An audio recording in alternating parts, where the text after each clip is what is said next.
sekolah UK, anak-anak diajarkan subjek religious education yang mengajarkan filosofi ketuhanan, namun lebih mengedepankan logika dalam argumennya.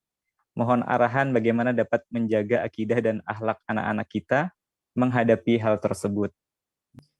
Jazakumullahu khairan. Yang pertama tentang anak-anak tentu akan menerima value atau nilai-nilai di sekolah.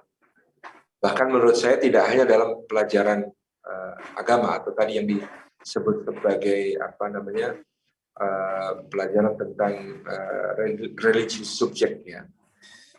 Dalam pelajaran apapun biasanya akan ada value yang mereka terima. Maka memang ketika kita mensekolahkan anak kita misalnya di public school atau juga di lingkungan yang majemuk dan kemudian ada standar nilai yang tadi challenging terhadap nilai-nilai yang kita yakini, kita sebagai orang tua perlu effort lebih untuk melakukan briefing dan evaluasi setiap anak berangkat sekolah maupun ketika anak pulang.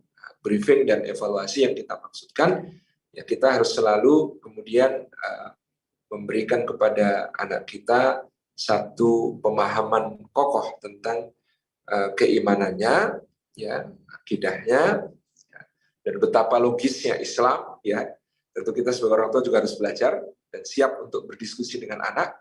Ketika anak membawa pulang apa-apa yang diajarkan oleh guru di sekolah, lalu kita kemudian bisa mewawancarainya untuk kemudian kita juga bisa melakukan proses diskusi dengan dia yang sehat dan kita bisa memberikan argumentasi-argumentasi yang masuk akal bagi dia. Ya, gitu. Ini menjadi penting kita belajar tentang logika-logika sederhana dalam Al-Quran Karim. Misalnya Al-Quran itu menceritakan orang-orang kafir itu tidak percaya akan hari kebangkitan. Mereka mengatakan kalau kita sudah menjadi tulang belulang, masa kita akan utuh lagi untuk mempertanggungjawabkan perbuatan kita di dunia. Lalu Al-Quran itu kan membantah dengan simpel bahwa kamu itu dulu tidak ada, sekarang menjadi ada.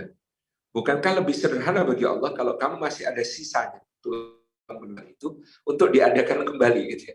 Jadi logika-logika Quran yang sederhana seperti ini perlu kita perbanyak untuk menjadi bahan diskusi dengan anak-anak kita.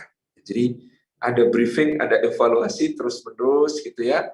Mungkin kalau memang secara waktu tidak memungkinkan untuk sering-sering, paling tidak bisa sepekan sekali kita ngobrol dengan anak-anak kita, apa-apa saja yang dia pelajari dari gurunya di sekolah, terutama tentang tadi subjek pelajaran yang terkait dengan keyakinan dan keagamaan.